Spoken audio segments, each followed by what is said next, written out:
constitutional body and got them behind it so that they could pin state-led on something that the people would never tolerate being federal. I also found that Utah had adopted it in haste to get money for Race to the Top application, federal dollars. And I found that the federal government had a huge role in motivating the adoption of these standards and the package that goes with them across the board. And I also found what came with it. Common Core, if you just look at the standards, really are just standards. But if you look at the other 3 points that came with it, the data collection, which is a de facto national database with your children's information, a lot of information that's not academic. The teacher accountability measures, which inappropriately pressure teachers and put them in a very bad situation. And then the plan to turn around low-performing schools, which is yet to be implemented, it's coming soon.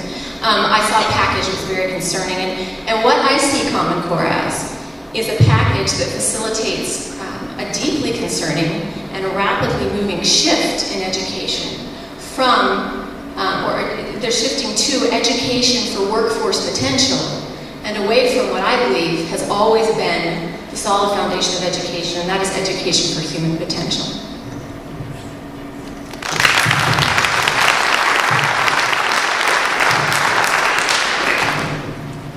My name is Elisa Ellis, in case you've forgotten as we've gone down the road. I first started looking into Common Core at a parent-teacher conference about in 2011. I was told that we were going to be moving to these national standards, and I left the meeting. The teacher couldn't really tell me anything at all about it, and didn't seem to have any information but a little handout sent out from the state office. And so I started asking every other parent and all the teachers what they knew about it, and I could find little. And when I did internet searches, it was just glowing, but I couldn't shake this feeling that you can't standardize the entire nation and get everyone on the same playing field without hurting the top and bottom students. And so I started looking at this purely for academic reasons at the beginning, because I didn't want my children to be stifled, and I also didn't want the children at the bottom to be hurt either. And what I found was along the lines of what Autumn and Wendy saw, is a shift away from local control in education to a big federal and private corporate collusion where it takes out my voice as a parent. And soon those academic things paled in comparison to the other concerns that I had constitutionally. And so that's really why I started looking into it. And as Autumn said, it's a package deal. So often the proponents of Common Core and the opponents of Common Core are having two different conversations. Because the proponents of Common Core are often talking about just this set of standards, and the opponents of Common Core are talking about this overall package that we see as taking away local control in education. And so until we can get on the same conversation, it's really a pointless discussion because we're talking about two different things. And so we've tried to share our concerns for a long time, and the movement across the nation is growing as people are seeing these implemented in their schools. And there's a lot of things out there that are incorrect information or hype, we know that. But there's also a lot of very solid foundational reasons why we oppose these concerns. And Autumn mentioned the Race to the Top. But there's another part of the stimulus bill that really started driving these reforms. It's the State Fiscal Stabilization Fund. Every single state in the entire nation took this grant from the federal government. And in that grant, all the governors signed a document giving 4 assurances to sign on to the President's education reform package, which included all the elements that Autumn included in her little speech there. And so that is why I will talk to teachers and they'll be like, well, I kind of like the standards, but I'm not happy about the teacher accountability system and how they're grading our schools and all these other elements that are all part of the same package. Because in and of themselves, standards are a good thing if they were truly minimum standards. But when you tie everything else, they become an enforcement mechanism so that everybody starts to follow the same system. And unfortunately, we have a runaway Department of Ed who has learned that they don't have to follow the proper protocol and they can push what they want to the states in the form of bribing them with money. And the states, such as ours, that are lowly funded in education, feel trapped and scared to do anything but take this money. But there has to be a point in time where we as people say enough, because we are better able to manage education in the state of Utah and at the local level than anyone far off in DC or out of the state ever could. And so it's very important that we have these conversations and make sure that we are saying enough. And part of the reason why these reforms move forward so quickly is because we were coming up on a hard deadline this year of No Child Left Behind, which educators across the nation would agree was a bad law. And so all of a sudden they feel bullied into moving on with the next reform because they're scared of what is going to happen when they hit that deadline of the No Child Left Behind law. But it's not doing us any good to just keep jumping through the federal government's hoops. I believe it's time to say stop. Thank you.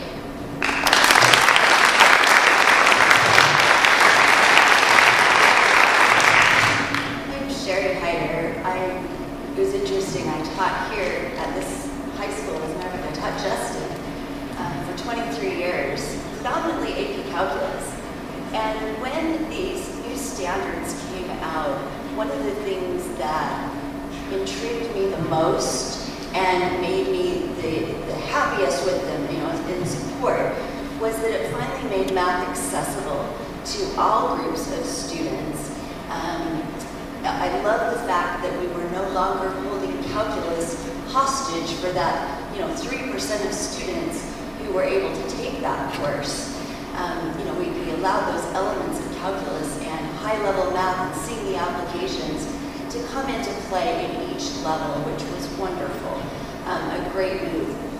As I've been listening to these other folks speak tonight, it's very interesting to me that we have much more common ground than you might think. In my 27 years, I've never seen better standards. Some of the other things, I've had some hiccups, yes, absolutely. But, I'm convinced that we do what's right for children. We make sure that we prepare them for life and for being good people. And I agree wholeheartedly with that statement. I'm appreciative of the opportunity to come and have the chance to answer questions honestly and openly. And look forward to the rest of the night.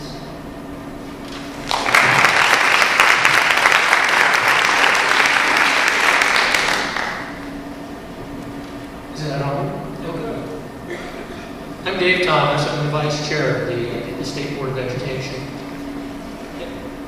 Utah is somewhat unique in states in that our Constitution sets up the State Board as one of the constitutional officers of the state and gives to the State Board the authority to govern public education. We do that in cooperation with our partners in the legislature who fund education. And we appreciate the governor, who we often use as his bully pulpit, as it were. The reality is for us in the state board, in our constitutional role, is we've established educational standards in 12 different areas. Not just math and English, science, social studies, PE, and we've been establishing those standards since 1984. So it's not something new. It's something that the state board every 5 to 7 years relooks at standards in various areas, and we try to upgrade them. We try to make them the best standards that we can. And it's interesting, I believe that it's important to have well-rounded children. Certainly that's part of public ed. It's part of public education to have good citizens. But when we look at our compound constitutional republic, which we live in, the engine that drives us, that drives our way of life, is capitalism. It's our economy. And one of the things that is at kind of the foundation, it's been discussed a little bit, of increasing standards is a report that came out of Georgetown University a few years ago. And what it said is specific to each state, It said for the state of Utah, they found that by the year 2020, 66% of all jobs in the state of Utah will require a post-secondary certificate or degree. And right now, in our state, we sit at about 43%.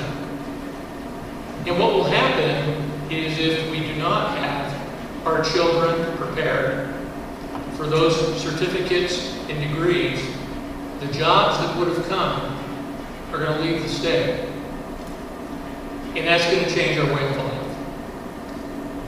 So it's important for us to have educational standards that prepare our kids to be college and career ready, so they don't have to have remediation, and so they can fulfill those goals and dreams that they might have for each other. When we look at the Common Core standards, I have a different perspective.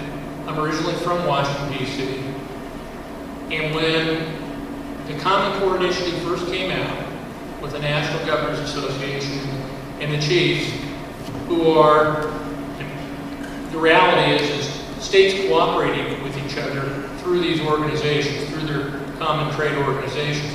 When they first came out with the Common Core State Standards Initiative, they went to each of the state boards of education and asked them if they would join basically the initiative to be part of it. Not that we had to adopt any standards, but that we would be a part of it. And they came to the state of Utah in May of 2009, and the state board voted 14-1 to join the initiative. I was the dissenting vote. And the reason why is, being from Washington, D.C., I had real concerns about whether the Department of Education would try to interfere with this initiative. Because the initiative looked great. And what that was trying to accomplish looked great. And they had 160 experts and really a robust public process. But I wondered about what the federal government would actually do. And so I became a watchdog of sorts on the state board to see if the feds would actually try to change the standards. I was convinced at the end of the process, it was a 1.5-year long process, in August of 2010, that the feds had been kept out. I mean, I even went back to Washington, D.C. to deliver that message to the Department of Education in person.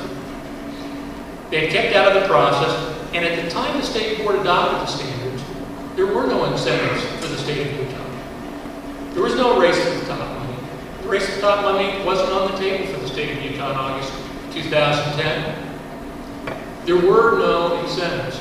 The state board adopted the standards in math and English because we believed that they were the best standards for our kids. And it wasn't just us. I mean, ACT and SAT, the college boards, are the gatekeepers of college. They did the unprecedented step of aligning to the Common Core standards. And it wasn't because of some political thing. It was because they truly thought those were the standards that would elevate us and would elevate our students. There's an independent think tank, a conservative think tank, Fordham Institute, which evaluated our prior standards and the Common Core standards, and found that they were an immense increase in rigor and in quality than what we ever had before. So we're trying to move forward, and what's important to understand is that although we have standards, we do have local control over the curriculum. So the standard may be, by the first grade, the student needs to be able to tell time in analog and digital. How that's accomplished, how the teacher instructs that child, what materials they use, those are all left to local control. So there still is local control in that process, with the state standards being set by the state board. It is true that the federal government has tried to interfere. They have, and we've tried to keep them at bay. And it's an ongoing struggle. And I'm as concerned about federal meddling in our affairs as anybody else. But I think we do a pretty good job of keeping our distance. There always will be federal entanglements because of federal education dollars. But it's my hope that we can continue to move forward and make our system as best as we can.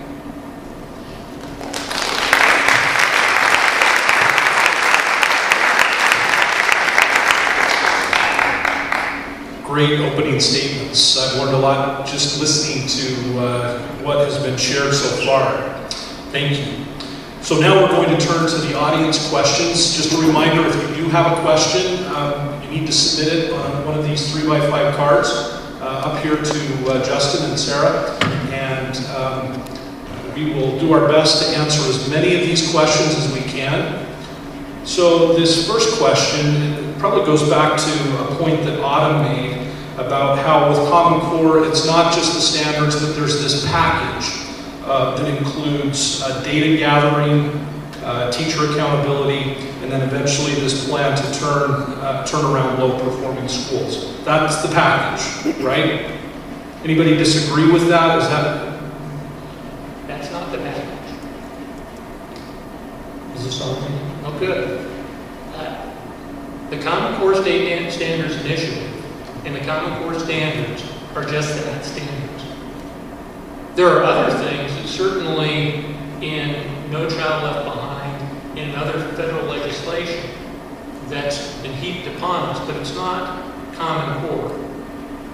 In terms of databases, Utah does not subscribe to the national database model that the department wants us to do. And in fact, what's interesting with No Child Left Behind came what's called NAEP. And NAEP, the National Report Card, required a lot of different things. And we've tried to push back from that No Child Left Behind. In terms of the database, we have stood up our own database. We have told the federal government we will not release disaggregated information on any students. We went to the extreme with NAEP testing where they had a list of 13 questions that we thought were invasive questions for students. And we got a waiver from that so that Utah students do not have to answer any of those questions. And we don't share that data. We don't share the individual student data. But we understand that certainly there are many people who would like us to. It's not a package because in terms of teacher evaluation, we're doing what we're doing in Utah. We're not doing what the federal government tells us to do. We're doing the teacher evaluation that we think is appropriate. We're doing the testing we think is appropriate. We kind of went our own way on testing. SAGE is different than what everybody else in the country is doing, except Florida, who we sold the rights to, license to do our test. So it's different, and I guess that's why we get concerned on the state board when everything is lumped together, because it's not. It's separate. We want to discuss the separate issues, because many of those separate issues, we have the same concerns that everyone else has. Okay. Autumn, do you want to address that? Anything that you would add to that? Sure, I could add just a little bit, but I think I would then pass it on to Wendy, who I think knows the issue with a little more certainty. Page 137 of the SLES grant has a statement that we have to provide all individual data. We signed it. Did you have it? Is that correct? Well, no, it's a graph, and it shows all the places where individual data is collected. Now, we do not have the proper data collection. We don't have the proper privacy laws in place in the state of Utah. Several legislators tried to pass them last session. They did not pass. The federal government very much wants all this data, and your word is great, but at some point, the people in office will not be in office. And until we have the proper protections in place, it really means little, because there's not any third-party protection from third-party providers. Is it fair to say that the data collection is not necessarily part of Common Core? No, I don't agree with that. You don't agree with that? You agree with that? No, I don't agree with it at all, because for two reasons. Firstly, the commitments that Utah has made in the stimulus fund contract, where we would do these 4 things, the 4 assurances that we talked about, and they're always tied together. The standards are never promoted alone. They're always promoted with these 3 other things. When I say promoted, I mean promoted by the federal government. Secondly, the whole purpose of Common Core, when you get down to it, the standards, is data collection. It's uniform data collection. You can have high standards, and everybody can love that. But when you get to the point of feeling the need to collect all this data, you've got to have uniform data to make it useful to those who want to collect it. So, am I clear on my answer? No.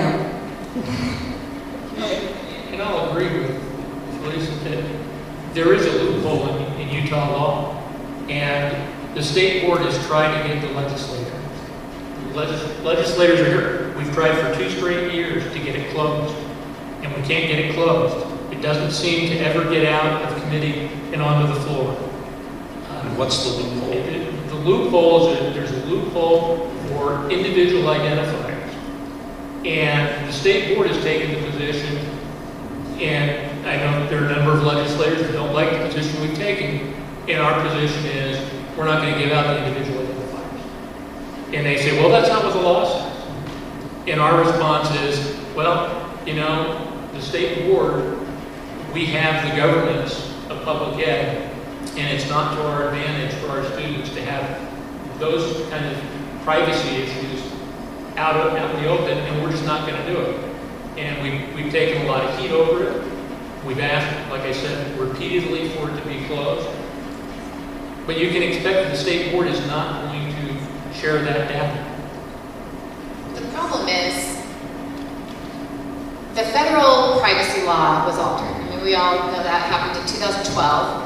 And right now, as a parent, when I'm just signing my kids back up and registering them for school, I can say, you're not allowed to share my data. But according to the federal law, they can share it without my consent, because the federal privacy law was changed in such a way, and definitions of terms were changed, so that there's basically any company that wants to get access to my child's personally identifiable data for research or educational purposes can get it. I mean, I know that they're not just handing it out, but we do not have proper protections, and I am concerned that the state superintendent at a legislative meeting said something to the effect of, this law would put me out of a job. And it was Jake Andrick's bill about protecting student privacy, and I need to talk to him about what he meant there. And that gives me a lot of concern. We need to make sure that we are protecting children's data. There's nothing that anyone needs on my children for research without my consent. If I want my children to be researched, I'll give it, but nobody needs to take it. And we're moving to all these one-to-one tablets. When my daughter was in 5th grade, I went to the district in Wasatch and asked if I could buy the exact same laptop with the exact same software on it, so that I was in control as the parent instead of the district, because this is a 10-year-old, and I have strict computer policies in my own home, and I don't think it's their job as a school to decide when my 10-year-old gets a computer. That's my job as a parent. So I wanted to have the driver's seat there, and I was told no because of software agreements. And as I start to study all the data collection, it makes a lot of sense to me, because data is gold, and there is not proper protections in place to protect third-party vendors from being able to access individual data for research. So, I want to see if it's not even about the federal government. I mean, you may not be giving it to the federal government. There is nothing in place to protect third-party vendors from taking individual data if they have a contract with the school. We are not giving out individual data. The only thing that's ever given out is aggregate. No, there's so many data points. So many data points. I mean, I could look around this room and I could look at some data points, and I could pick out a person in the room that has, if I took 5 data points, I could pick out an individual. There's so many data points collected, it wouldn't be hard to take it down to an individual student. Okay. That's why they call it disaggregating the data at the federal level. Okay, so, but I want to come back to this Common Core. I hear some of this discussion expanding beyond, it seems like it's expanding beyond Common Core to federal education policy more broadly. So let's just, so we can address the topic, which is Common Core. I think it's important for us to make, if we can at least come to an agreement about what is Common Core. Can I address that? Sure. Okay. I think part of the difficulty is because, as was mentioned in the original introductions, that there is the Common Core state standards, which is the set of standards. And if you could remove the Common Core state standards from all of the incentives, then you could address just the standards. The reason why those of us who are opposed to the Common Core, and some of it is probably faulty acronym on our part, is that because it all came in together. Autumn mentioned the state's fiscal stabilization fund. That came in with those 4 provinces: Common Core, state longitudinal database, the Common Core and the testing, the turnaround schools, and the teacher evaluations. Then you have Race to the Top. The Race to the Top grant came in with all of those things. As the state of Utah was applying for the Race to the Top grant, we implemented and promised to adopt all those things. Our Race to the Top application said something to the effect that we will be adopting this. We didn't adopt it until after we were told, no, we don't want Race to the Top, but those 4 things were in the Race to the Top application. Those 4 things were also in the testing consortium agreement, or at least 3 of them were in the testing consortium agreement that we signed in order to get more points for the Race to the Top application. Then we have the No Child Left Behind waiver that has been mentioned. We adopted the Common Core standards. You have the No Child Left Behind waiver that comes in to give relief from an arguably unconstitutional, really bad federal law. But as part of the olive branch that the Federal Department of Education gave all of the states, they said, oh, and by the way, we're going to give you waiver from these penalties that are egregious and stupid and wrong, but we're only going to do that on condition that you do these other things that were never part of the original law. And what were those things? Those same 4 things. And finally, we received a state longitudinal database grant in 2009 for $9.6 million that told us exactly what we had to have in that database. And in that database, we have to be able to track individual student data. Longitudinal means from one point over time, and that's what longitudinal means.